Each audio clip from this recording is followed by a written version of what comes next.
Right. Well, she was just an old woman. Don't look at me. I'm not You looking at you. look I'm never. You did. Anyway, but she used to turn up at the marketplace every morning, bright and early. She always set up a stall in the same place, in the shade of a big tree. She hadn't got much on the stall, but people used to come and see her. You know, she'd been there years, and if they wanted something, they'd come and have a word with her. And within a few days, she'd find it for them at the right price, you know. Like I say, she'd been there, always sat in the same place in the shade of a tree. She got there this one morning, and there was a shady-looking character right in her place. She knew exactly who that was. It was the devil. So she set up her stall a few yards farther over, where unfortunately there was no shade.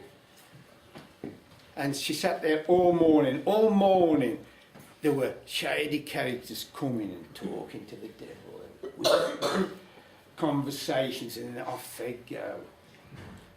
And then at midday she was sitting there in the sun struggling, and the devil looked across. He says, "Are you all right there, old lady?" And she said, "Yes, thank you." He says, "But it's hot out there, isn't it?" He says, "Yeah." He says, "Of course, if you were a gentleman, you'd let me have my usual place."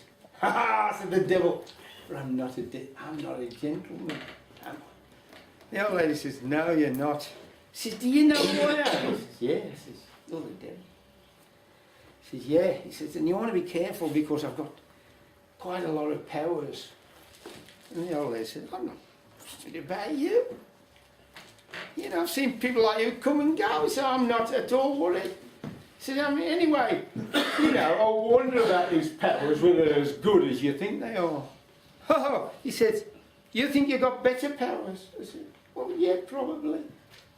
He said, "Well, you wouldn't like a little bet with you, would you? You know, subject to the usual terms and conditions. You know, we don't go into that sort of thing, but you know what they are." Anyone else? "Yes." Says, "You know, I've got more power." So we'll have a competition. And then one of these ne'er-do-wells turned up to see the devil. And the devil said, "Oh," he said, "have you been and had your free meat?" I said, "Free meat?" He said, "Yeah." I said, "Then you know, the butcher over there is giving away free meat. All you got to do, just go up and take whatever you want."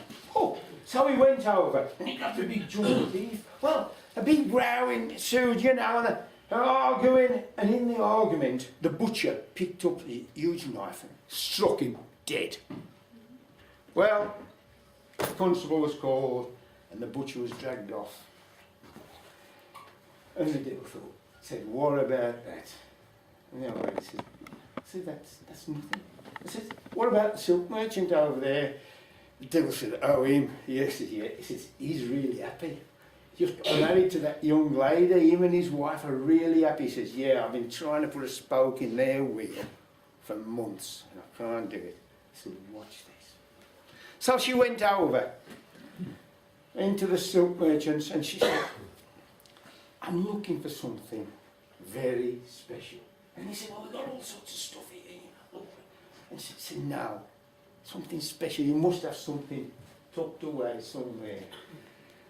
And I said, "It's a bit delicate, really." He said, "It's not for me. I'm after it for my son. My son sent me." He said, "Because at last he's found himself a woman.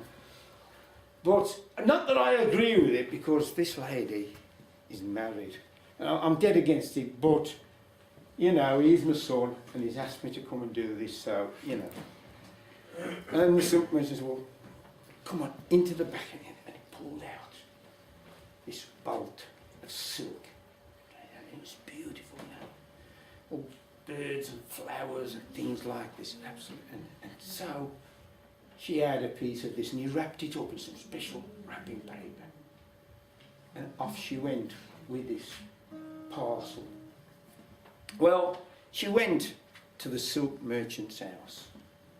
She knocked on the door, and when the silk merchant's beautiful wife answered the door, she said, "Oh, my silly old lady," says, "you know, the heat's gone at me." Says, "I'm obviously at the wrong address, you know, and I should have wrote it, you know, I've got it wrote down and I should have brought it with me, but here I said, "Excuse me, you know," I said, "the heat's just got at me," and the young lady says, "Would you like to come in and rest and I'll make you a drink?" And the old lady said, "Well, that's very kind of you." And she took her in and she found her a seat and she went off to make her a cool drink. Well, while she was away, the old lady looked round and she saw the seat, which was obviously the master's chair. And she shoved that parcel underneath the cushion. When the young lady came back for the drink, she had the drink and you know, she said, "Oh," I said, "I feel better now." I said, I'll have to go back and find the address and come back, you know, and okay." And he thanked her and off she went.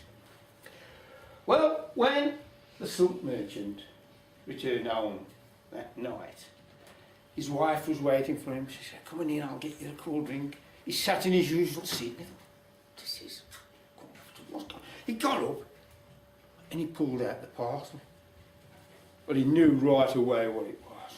And a row ensued, you know, and they had a right old bust-up. And he sent her home to her parents. Now, this was the ultimate disgrace in that country, you know, because everybody knew what would happen when she got home to her parents. And he was very, very sad.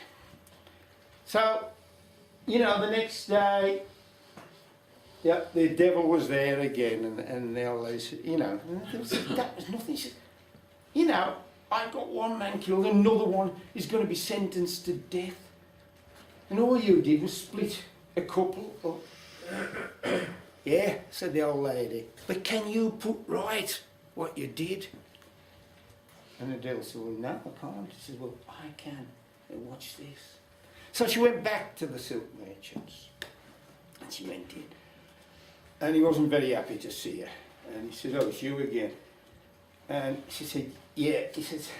She said, "Look, I don't know what happened yesterday. I got lost and the heat got at me and I ended up at a stranger's house, and a beautiful young lady took me in, made me a nice cool drink, and you know, when I was refreshed, sent me on my way.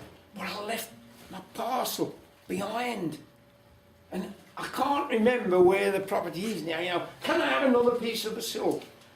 The silk merchant, he just says, ain't got time, he just pushed her out the shop and he ran to his wife's parents' house. He fell down on his knees and begged her to come back. And she came back and they were both happy again.